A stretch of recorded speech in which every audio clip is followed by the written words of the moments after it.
In this tutorial, we're going to be differentiating 1 over x from first principles. Here we have the rule for differentiating from first principles. So let's apply that to our function. We're going to have the limit as delta x tends to 0.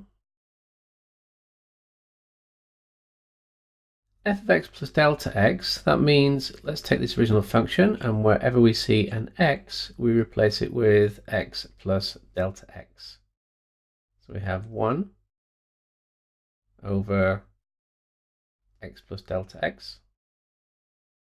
And then we subtract the original function, which is 1 over x. And that's all over delta x. So we have the limit as delta x tends to 0.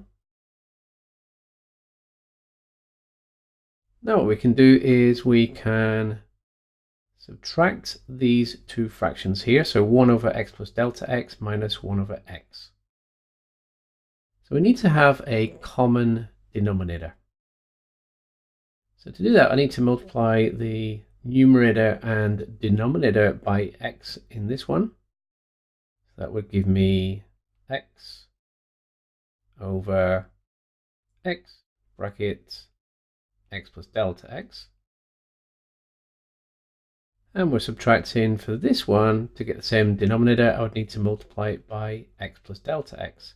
So multiplying top and bottom by x plus delta x, I would have x plus delta x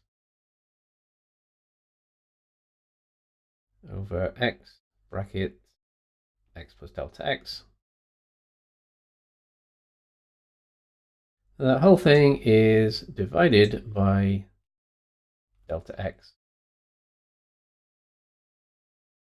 So we've got the limit as delta x tends to 0. Look at these two fractions here. The x's would cancel, leaving me with a minus delta x. And just to make it a little bit easier so you can see it, let me just write it over here. I would have x minus, and remember I'm minusing the x plus delta x. Well, that x will cancel with that x, we're subtracting them, and I'd be left still with minus delta x. Let me just pop that in. So minus delta x, and that's over x bracket x plus delta x.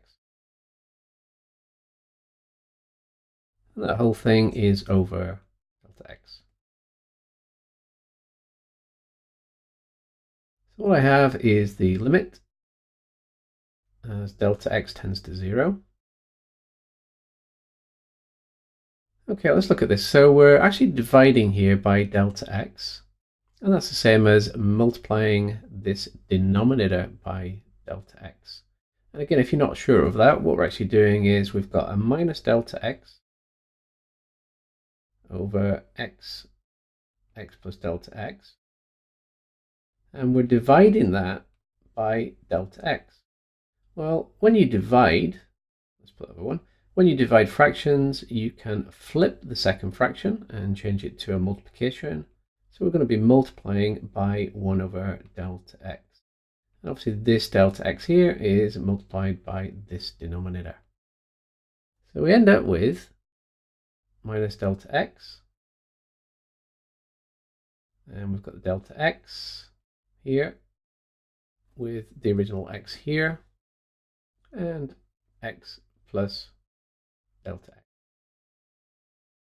We can cancel the delta x's. So I'm left with the limit as delta x tends to 0. In the numerator, I've got minus 1. And in the denominator, I've got x squared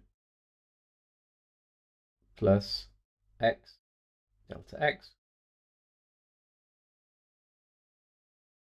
Now we can apply this limiting process. So delta x tends to 0, and when delta x tends to 0, this term here will be 0, and we'll be left with 1 over x squared.